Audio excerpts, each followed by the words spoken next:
سلام و درود به همه دوستان عزیز. امیدوارم که حال دلتون خوب باشه. قبل از هر چیزی خوش آمد میگم به افرادی که جدید وارد کانالمون شدن و اینکه یه عذرخواهی هم میکنم ازتون. من یه مدتی نبودم. البته بین دوره ها قبلا هم گفتم که یکم وقفه میذارم که تمرین بشه، ولی خب یکی دیگه از علتاش این بود که اینجا یه سری تعمیرات بود و سر صدا بود و نمیتونستم ویدیو بگیرم براتون. حالا امروز میخوام براتون اگه برسم کار ساتن و مخمل رو روی به وسیله ابزار آبرنگ باتون کار میکنم. دوستان، آبرنگ و گواش خیلی به هم نزدیکن، یعنی استفاده و طرز کارشون تقریبا مثل همه. تفاوتش توی اون پیگمنت هایی که شما برای کار با گواش وقتی استفاده میکنین خیلی خیلی راحت تر از زمانیه که از آبرنگ استفاده میکنین.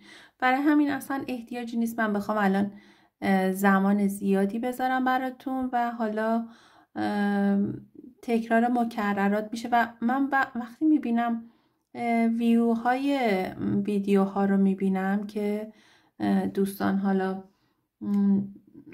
استفاده کردن از ویدیوها، میبینم که بیشتر از یک تکنیک بیشتر استفاده شده و یه تکنیک رو بیشتر نگاه کردین. برای همین احساس میکنم که احتیاجی نیست خیلی حالا بیام به صورت گسترده فکر میکنم. البته میگم من چون این کانال رو برای این گذاشتم که یه مقداری تقریبا میشه گفتش که تمام کمال باشه تمام موارد، برای همین خب اون کار رو انجام میدم. ولی این که بخوام خیلی حالا زمان زیادی براش بذاریم تو هر ویدیو به نظر من فایده نداره، چون شما وقتی اصل کار رو یاد بگیرید، اصل سایه زدن و اصل اون متد هایی که برای طراحی و جنسیت لازم دارید و یاد بگیرید، ابزار خیلی این وسط مهم نیست. یعنی همین که شما بدونید که توی سایه زدن مخمل یا حالا ساتن چه کاری باید انجام بدین، دیگه اون ابزارش خیلی براتون سخت نیست استفاده ازش. درسته تکنیک داره هر ابزاری برای خودش، ولی میتونین با تکرار و تمرین اونا رو بهش برسید. حالا این جلسه فعلا من روی مخمل و ساتن به وسیله آبرنگ استفاده میکنم، آموزش میدم و اگر بشه یه ویدیو هم برای گواش میذارم اگر ببینم همین کافیه، چون آبرنگ و گواش میگم خیلی تفاوت زیادی با هم نداره کاربردشون. حتی گواش خیلی راحت تر از آبرنگ کار میشه. آبرنگ کمی لمایه بیشتری داره. حالا من یه سری آبرنگ خریداری کردم که یه کمی اون تکسچر و بافته از اون حالت آبرنگی یه کم میاد بیرون. یعنی بین ببینین از این آبرنگ من خرید کردم، از این آبرنگ های استفاده میکنم. اینا تا حالا خودم هم استفاده نکرده بودم، ولی یه مقداری اون تکسچر و بافتی که بهم میده تقریبا شبیه گواشه. یعنی من اصلا بعض وقتا احساس میکنم این گواشه، حالا یه کمی به اسم آبرنگ میفروشم ولی خیلی به گواش نزدیکه و حالا درسته توی رقیق کردن میتونیم ازش استفاده کنیم به عنوان یک کار آبرنگی، ولی از این استفاده کردم که هم یه جورایی کار با آبرنگ و گواش رو با هم دیگه متوجه بشید توی سایه زدن و طراحی رنگامیزی لباس ساتن و مخمل. خب این جلسه من ترجیح دادم از رنگ آبی بیایم بیرون. یک کمی میخوام باهاتون رنگ روشن‌تر کار کنم. حالا رنگ میتونم آبی روشنم کار کنم، ولی میخواستم حالا توی کارامون یه مقدار رنگای دیگه هم استفاده کنیم که بیشتر متوجه بشیم، که حالا تو رنگای مختلفم این موضوع رو بفهمیم. حالا الان من از رنگ صورتی استفاده میکنم واسه این کار.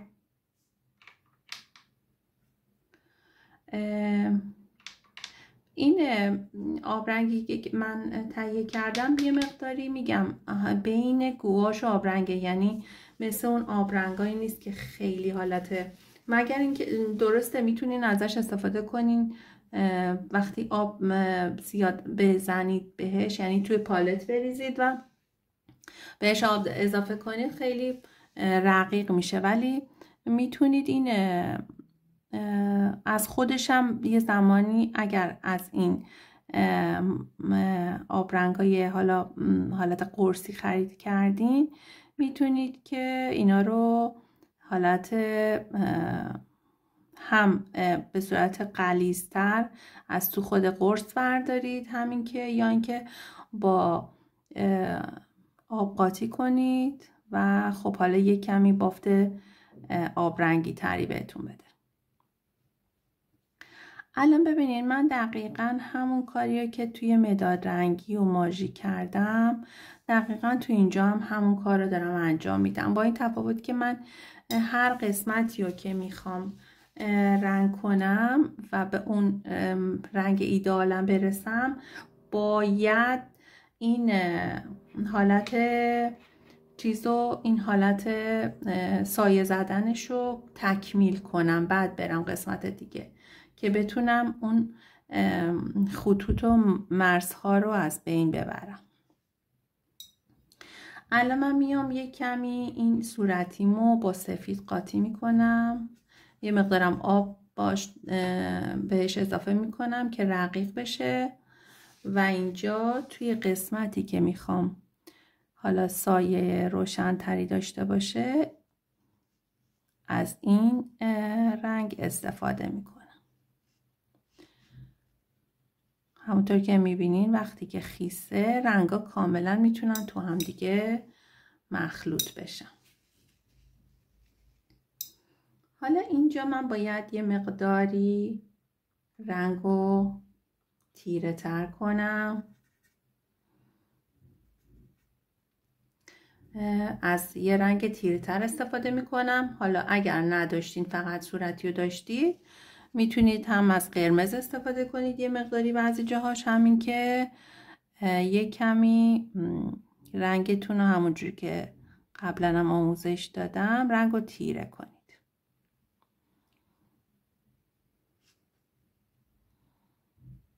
دقیقا میدونید کجاها رو باید سایه بزنید، همون جاها رو یه کمی تیره تر میکنیم. فقط توی رنگ آب رنگ و کلا رنگامیزی ساتن و مخمل با گواش و آب رنگ که میخواین کار کنین حتما باید یه مقداری از حالا رنگ سفیدم استفاده بکنید توی کار.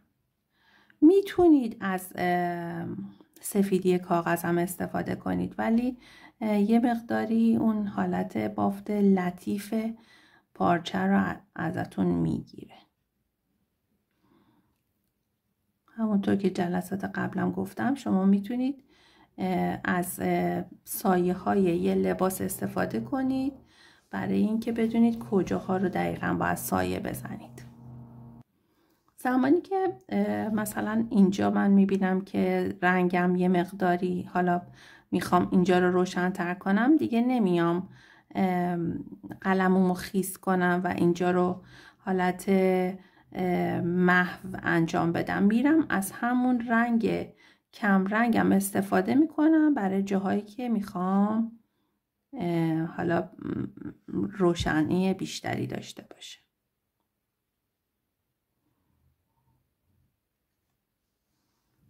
خب میذارم یکم خشک میشه و وقتی که خشک شد، نه خیلی خشکی بشه که دوباره خط بندازه. ببخشید این صدا همچنان هست، من از شما معذرت میخوام. امیدوارم زیاد توی ویدیو این صدا اذیت کننده و آزاردهنده نباشه.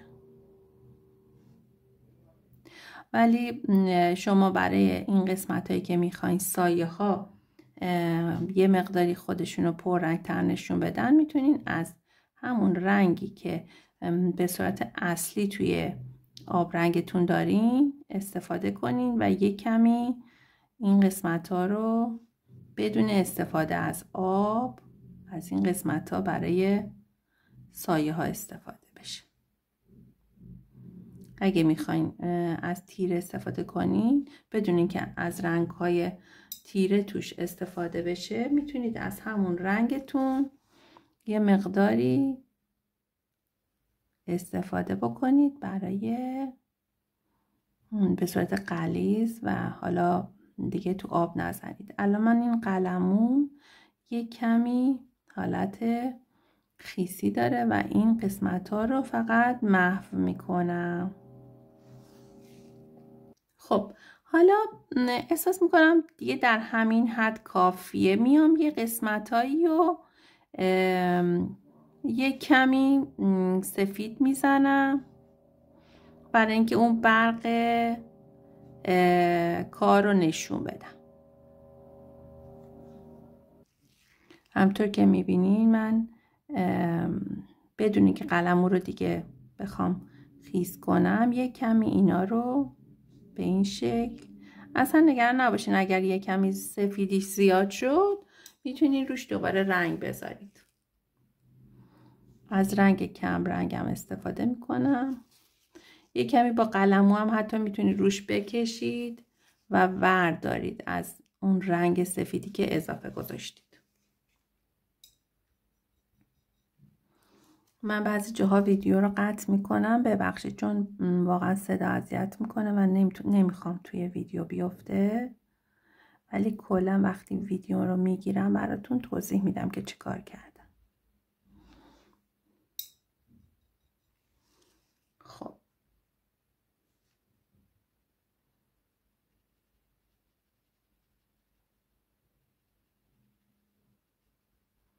حالا رنگی که میگم من خودمم الان اولین بارم دارم از این آب رنگی که تازه خریدم استفاده میکنم. یه مقداری شبیه گواش هست و پوشانندگیش خیلی بالاست.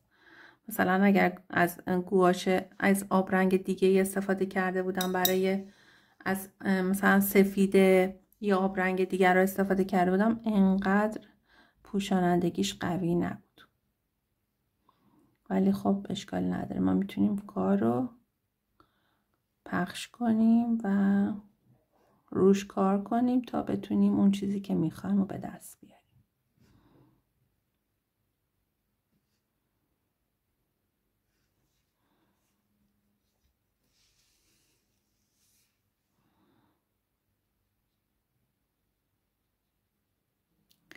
کار با آبرنگ خیلی لذت بخشه، بارها هم گفتم، ولی خب حوصله میخواد و اینکه کار با آبرنگ یک کمی لمای بیشتری داره نسبت به گواش. یعنی شما اگر با گواش هم کار کنید باید همین مراحل رو پیش برین، با این تفاوت که خب چون پوشانندگی بالاتری داره خیلی راحت تر میتونین کار رو انجام بدین. البته این آبرنگی که من گرفتم وقتی من به صورت غلیظ ازش استفاده میکنم کاملا حالت گواش داره، گواشی که مثلا یه کمی رقیقش کرده باشی.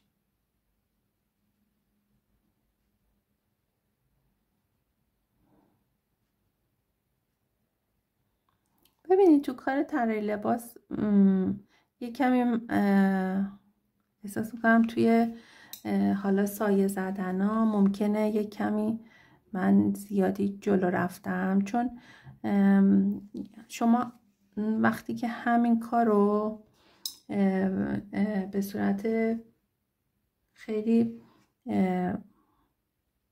خیلی ساده تر، در حدی که فقط یه کوچولوی قسمتایی از پارچه رو سایه سفید بزنید، یعنی روشن‌ترین تونالیته اون رنگ رو استفاده کنید، میتونید اون بافت ساتن یا حالا مخمل یا هر چیز دیگه رو بدید. احساس میکنم یه کمی زیادی سنگینش کردم برای حالا کسی که یه مقدار مبتدی ترن، ولی خب دیگه یک کاسه شد دیگه، تقریبا میشه گفتش که فکر کنم میتونید از این روش برای استفاده توی تصویرسازی هم استفاده کنید. خب یه کوچولو دیگه شیطنت میکنیم، یه کمی اینجاها سفید کار میکنیم برای اینکه یه ذره برق بیشتری داشته باشیم. تنها تفاوت مخمل و ساتن در سایه زدناشونه و اینکه جای سایه مشخص باشه. الان ببینین اگر مخمل باشه دور لباس خب روشنایی بیشتری داره، توی ساتن برعکسه و اینکه اون سایه‌ای که برای ساتن کار میکنیم همیشه ببینین الان من اینجا بهتون کامل توضیح بدم. سایه‌ای که این قسمت آمده به این طرف گسترده تره تا سایه‌ای که تو مخمل کار میکنین. مخمل یه مقداری اون تفاوت بین دو رنگ خیلی حالت گسترده‌ای نداره، خیلی محدوده کمتری رو میگیره، مگر اینکه یه قسمتایی رو بخوای نشون بدین که خیلی نور خورده باشه. خب حالا اینجا رو میذاریم یه ذره خوش بشه. من الان میرم تو قسمت حالا چین و شکن ها و پیلی و کلاش ها که اونم میدونید دقیقا چجوری باید سایه بزنید. قسمت هایی که روی کار هست مثل این قسمت رو من میام یه کمی روشن کار میکنم.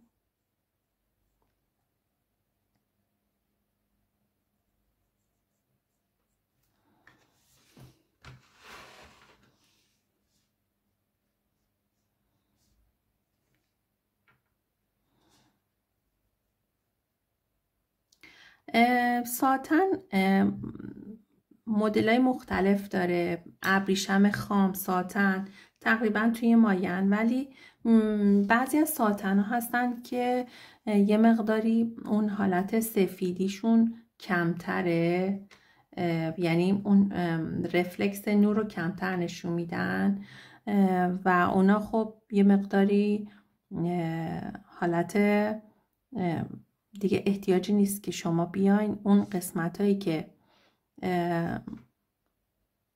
حالت سایه زدن داره رو خیلی توش سفید کار کنید و بخواید به صورت اقرارآمیز برق بندازید. ولی یه سری ساتنایی هست که خب خیلی براقه و حالا یه کمی رفلکس نور رو بیشتر نشون میده. توی اونا باید یه کمی میتونید خیلی راحت یه قسمتی رو کامل سفید کار کنید.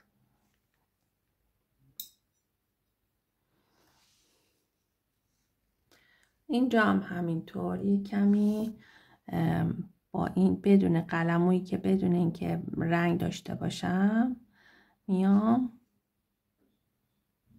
آروم این قسمت رو با هم دیگه یکی میکنم و اون خطش رو از بین میبرم.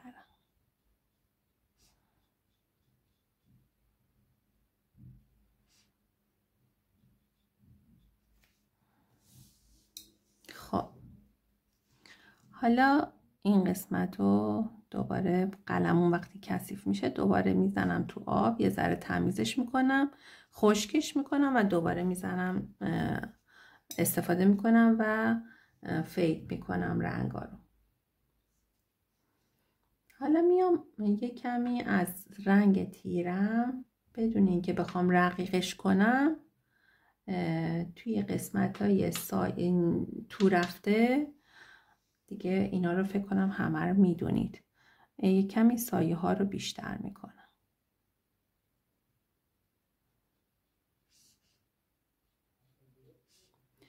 و اینکه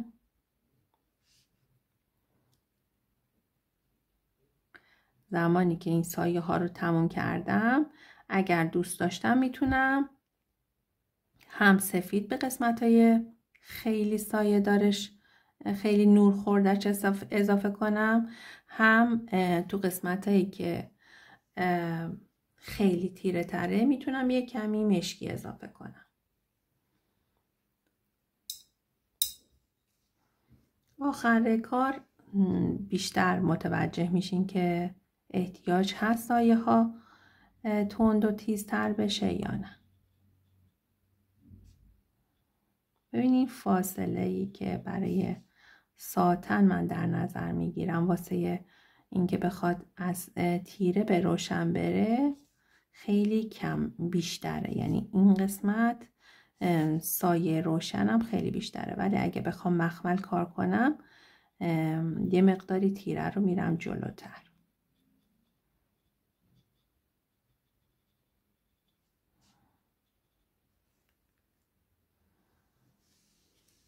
خب اگر بخواین به عنوان یک طراحی لباس کار کنین، همین کاملا نشون دهنده است. حالا یک کمی میتونید اضافه کنید سفید توش کار کنید، یک کمی میتونید وقتی خشک شد یک کمی توش مشکی کار کنید، اون دیگه دل بخواه خودتونه که بخواید یک کمی حالت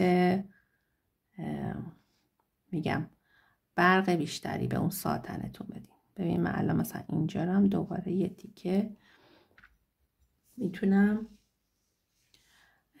این سایه سفیدم رو بیشتر کنم.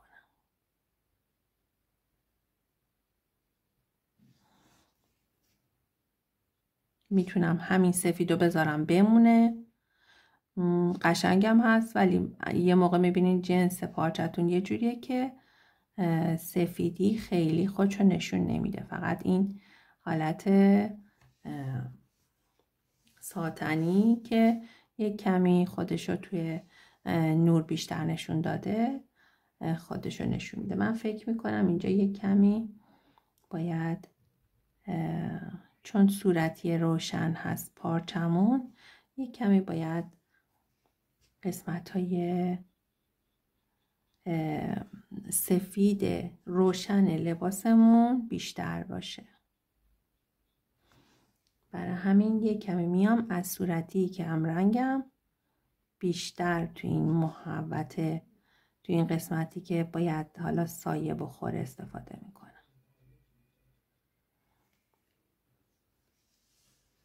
خب این قسمت کلوش هم کار کردیم.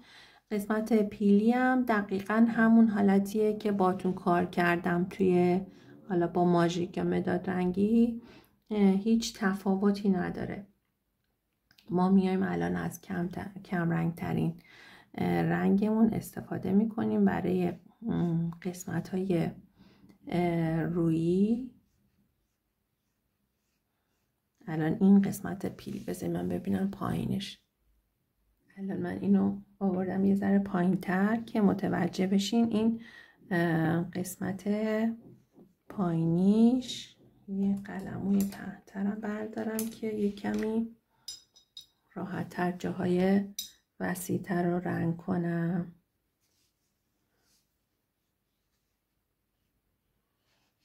نگاه کنین این قسمت پایین، این قسمت روی پیلیه.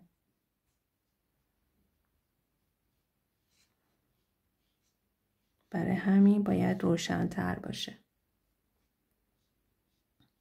تو همین قسمت روی پیلی هم شما میتونین یه مقداری سایه کار کنید که اون حالت ساتنی رو بیشتر بهتون نشون بده.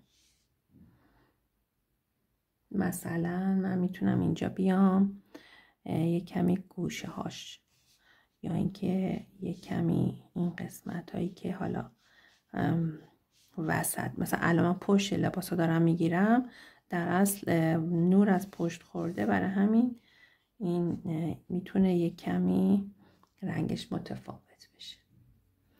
دوباره این قسمت که الان این زیر پیلی هست،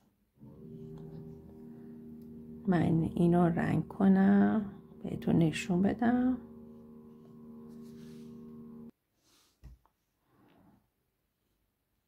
قسمت زیر پیلیم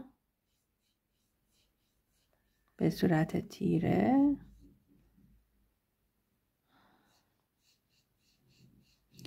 قسمت های دیگه لباس رو من به صورت حالا تایم لپس توی ویدیو میذارم که هم ویدیوم طولانی نشه، همین که دیگه این سر و صدا هم باعث نشه که اذیت بشید. چون دیگه شما وقتی بدونید بعد کجاها رو سایه بزنید و با چه ابزاری چه جوری سایه بزنید، دیگه احتیاجی نیست اصلا بیشتر از این وقت بذاریم بابتش. الان ببینید من این قسمت پایینو گرفته زیر باید تیره تر کنم. میام از خود رنگ تیره تره، چون بالاخره باید 2 تا رنگ داشته باشین، از یه مثلا توناژ صورتی 2 تا رنگ داشته باشین. اگرم نداشته باشین میتونین با یک کمی حالا آبی، یک کمی حالا یک کوچولو خیلی کمشکی اون قسمت ها رو سایه بزنید. ببینید من الان همون قلمو درشتر رو استفاده کردم، ولی قاعدتا جاهایی که باید شما قسمت های باریک رو بهتر از قلموتون رو استفاده میکنه عوض کنید. خب این طرفش هم من یکم تیره کنم.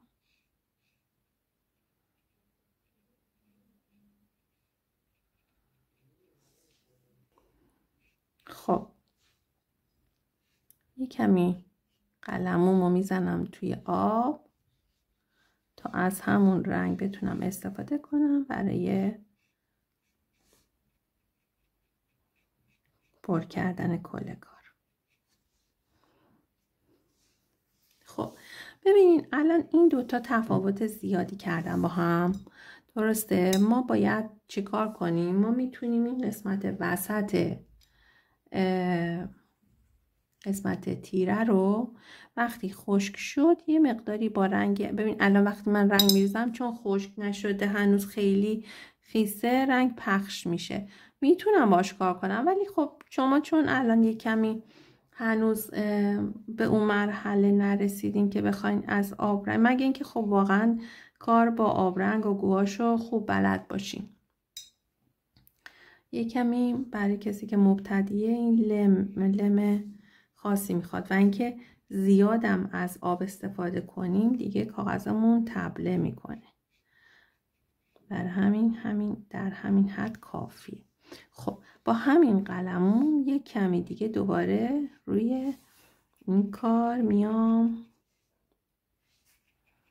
یک کمی بازی میکنم روی قسمت صورتی، نه همه جاش، به صورتی حالا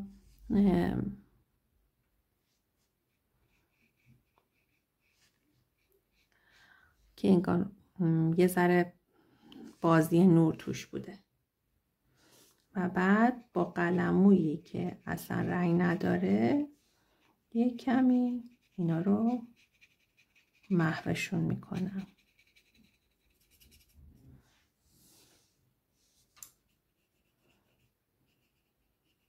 که اون خطش رو از بین ببرم.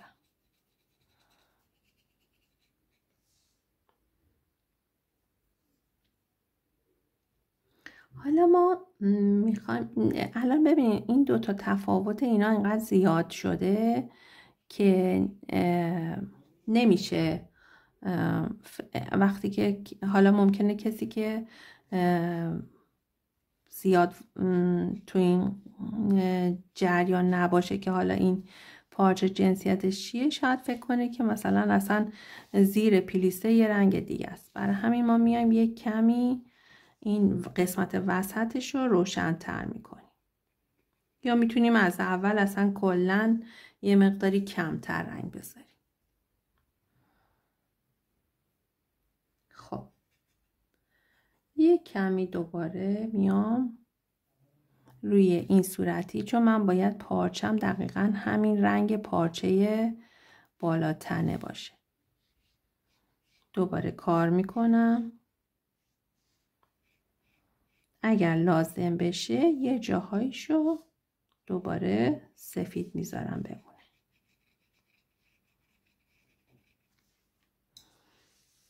توی ساتن و مخمل شما فقط بازی با سایه ها رو دارید و اینم بهتون گفتم، همیشه هر وقت میبینید که نمیتونید از حالا اون ذهنی بخواین یه سایه رو طراحی کنید از جنسیت خاصی، میتونید از یه عکس استفاده کنید و سایه ها رو روش تمرین کنید. الان من میتونم یه دونه سفیدی اینجا داشته باشم،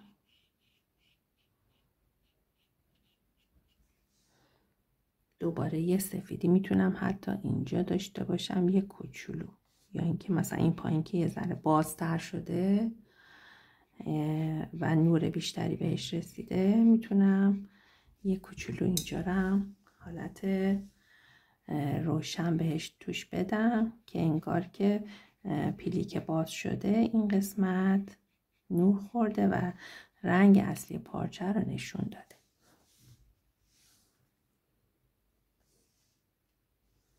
خب این پایینش هم باید یه کمی تیره کنم. بذارین من قلمم عوض کنم. خب ببینید دوباره من این قسمت رو وقتی کارم تموم شد باید دوباره بیام با یه سری از سایه های، ببینید این قسمت تا خوردگی و یه قسمت کوچیکیشو من رنگ نمیذارم. حالا اگه بشه میارم جلوی کمی که متوجه بشین چی کار کردم.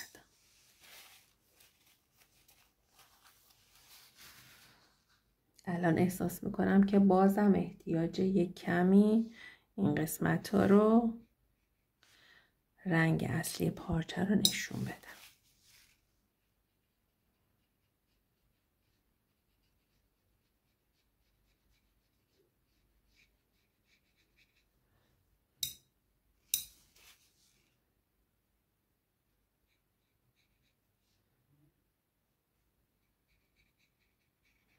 اگه دیدم سفیدم خیلی زیاده، با همون رنگ اصلی که برای خود پارچه استفاده کرده بودم که میخواستم مثلا کلاً اون رنگ باشه، مخلوطش میکنم که سفیدم خیلی پخش نشه.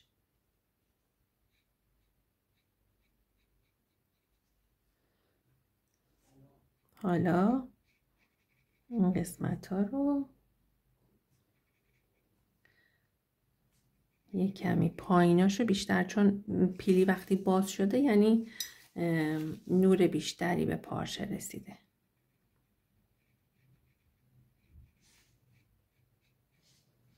خب حالا الان دارم نگاه میکنم اینم قسمت رویش بازم یه کمی باید حالت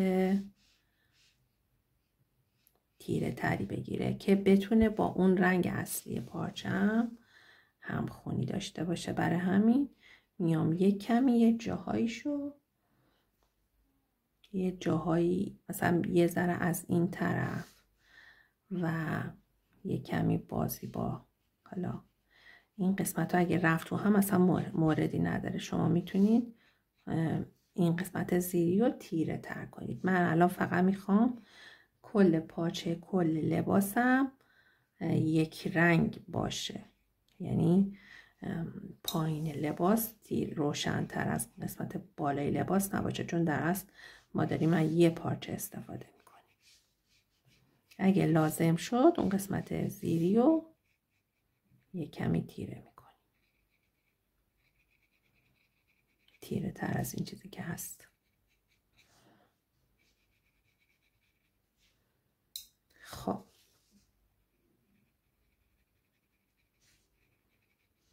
در همین حد کافیه. یه کوچولو، یه برق کوچولو اینجا میندازم.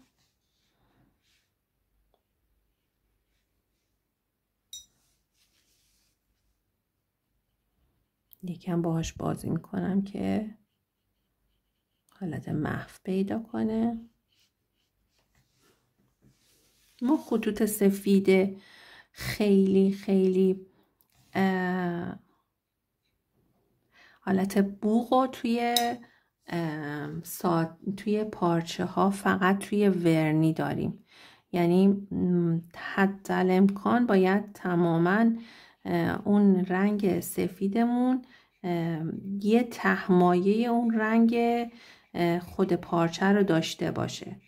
ولی خب مثلا توی کار ورنی، حالا بریم جلوتر متوجه میشین، توی کار ورنی شما میتونید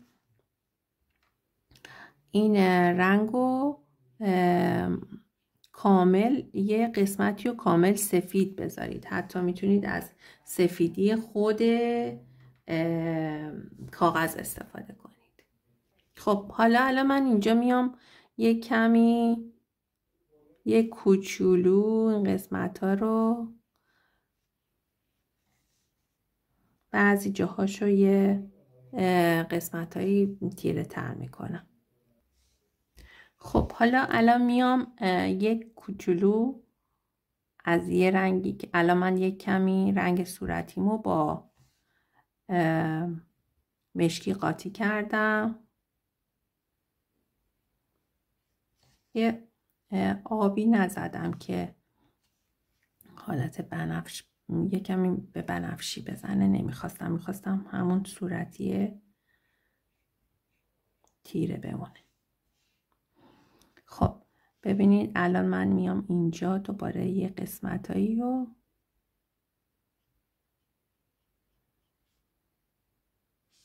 مخصوصا این قسمتی که تو رفتگی زیر تا خوردگی کلوش داریم ما یه رنگ خیلی تیره میذاریم و اینجا همینطور. اگر این حالت تو رفتگیمون خیلی پهنا داشت، خیلی کامل تیرش نمی کنیم، یه کوچولوی قسمتشو روشن نگه می داریم که حالا اون از حالت طبیعیش خارج نشه. به این شکل.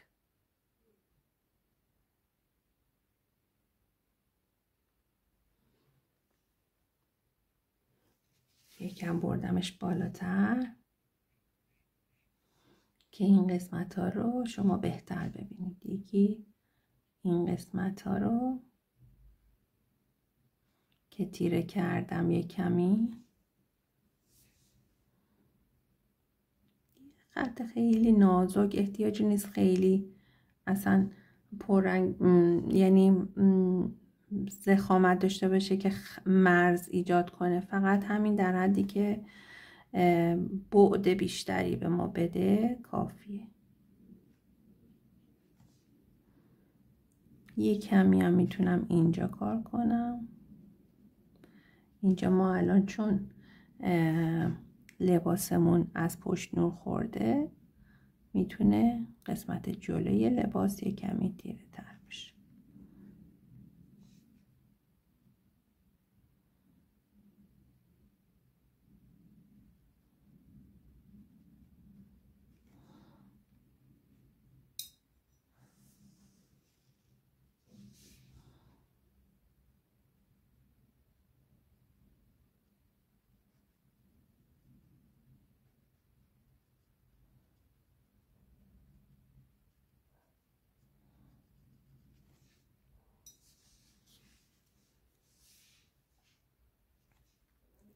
خب نمیخوام خیلی تیرش کنم که یه موقع حالا دوباره با رنگ دامنش متفاوت بشه. فقط یه قسمتایی حالا یه سری خطوطی میذارم که حالا مثلا اینجا یه کمی تو کمرش چین خورده، اینا خودشو بیشتر نشون بده. حالا فکر میکنم در همین حد کافی. دوباره میام الان دلم میخواد یه کمی اینجا رو سفید بازی کنم توش، یه کمی کوچولو میام سفید رو که زدم قلممو میشورم، یه کمی سایه، سعی میکنم سایه ها سفید و تیره، سفید و ببخشید روشن و تیره با هم دیگه خودشو بیشتر نشون بده. خب میتونم حتی بیام اینجا یه قسمتی که چین خورده، یه تو قسمتی که حالا چروک شده یه کوچولو چند تا رگه سایه بدم که این حالت رو نشون بده که این تیرگیه به خاطر سایه بوده. در اصل یک کمی هم اون رنگ پارچه رو توی اون قسمت خیلی تیره نشون بدیم. خب توی این قسمت هم که رفته زیر احساس میکنم احتیاجه که یک کمی بازی سفید داشته باشیم. حتی اگر لازم بشه تو قسمتایی که خیلی تیره است برای اینکه یه کمی نشون بدیم که که این پارچه ساتنه، حتی میتونیم یه کمی بعضی جاها رو سفید داشته باشیم. یه کوچولو هم اینجا، دوباره یه کوچولو اینجا. میگم فقط بازی باید بکنید با سایه ها.